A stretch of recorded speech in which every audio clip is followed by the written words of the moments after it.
Well, it's another night, it's another bonfire, and it is quite chilly. I am glad that the weather has gone down, and I got some big wood in there now. I'm not playing games, man. This thing is putting out so much heat. Guys, I want to talk to you today about wood.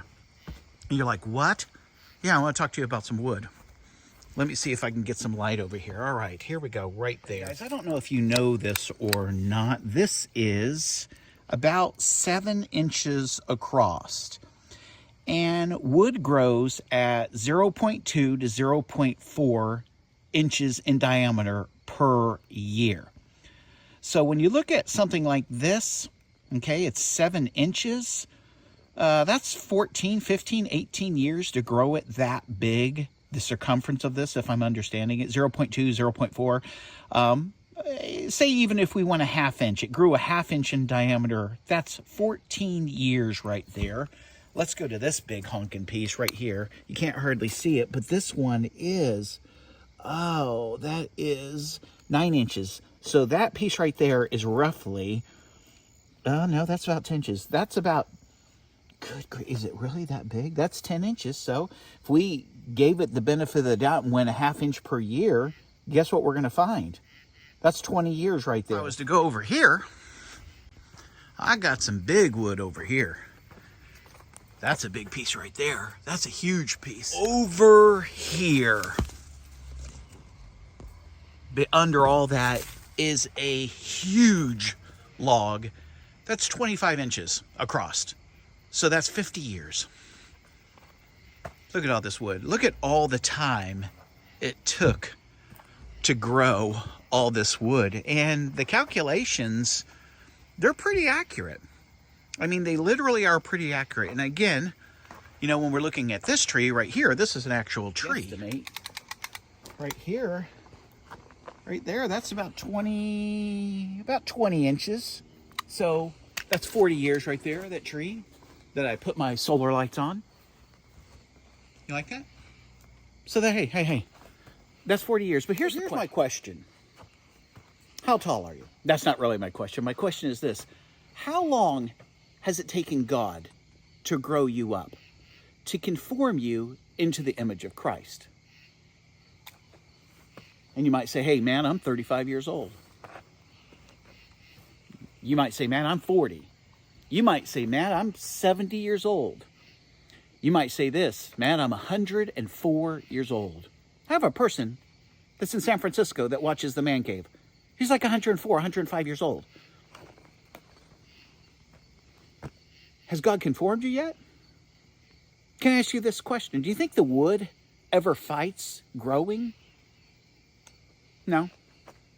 It rains because God makes it rain, and it naturally grows. But you and I, we fight God, don't we? We'll be doing good for a while, but then God's going to ask something of us, and we don't want to give it. And we fight God. You're resisting the growth. Could you imagine me coming out to these trees and saying, hey, you should be much bigger than this. Why aren't you bigger, you stupid log? Would that be stupid? You're like, Matt, that would be really stupid. It was a good illustration, wasn't it? But I wonder in heaven, as God looks at us and we fight God in certain areas of our life, certain seasons of our life, certain times of our life, what he's thinking. Do we not trust him? Do we not have faith in him that whatever he does is right? It's always right. But we fight the growth. We fight being conformed into the image of Christ. We think he's trying to ruin our fun. What are you doing, man? Man, I got this handled. I just need you, Lord, when I die. I want to go to heaven. I want to go to the good place. I don't want to go to the hot place. But isn't there more in life than just wanting to go to the good place? I've yet to see one person that has fully sold out to the Lordship of Jesus Christ. I haven't found one. Not one. Not including myself. We all fight God from time to time. We'll go for a season or two. We're doing pretty good. Because God requested something of us. We didn't like it, but we said, hey, okay, I'm going to do it. But then there comes a time, there comes a place where he asks something of us, and we don't want to let it go. Yesterday I was talking about forgiveness. Sometimes it's not forgiving someone. Something as simple as not forgiving someone where God's forgiven you.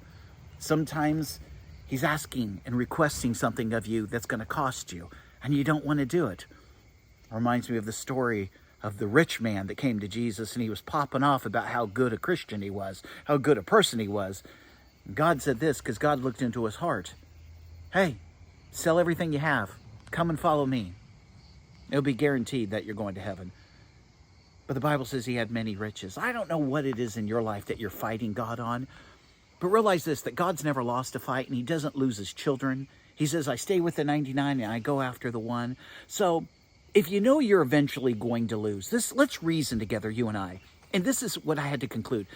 If you know eventually God's going to win out in your life because you truly are God's, why don't you just quit and grow and allow God to do what he wants to do in your life? And I don't like it either. Some of the things that he does, I absolutely don't like it. But guess what? After, I do like it. Not before, but after. Don't fight the Lord, because you're going to get smoked. Look at Jacob.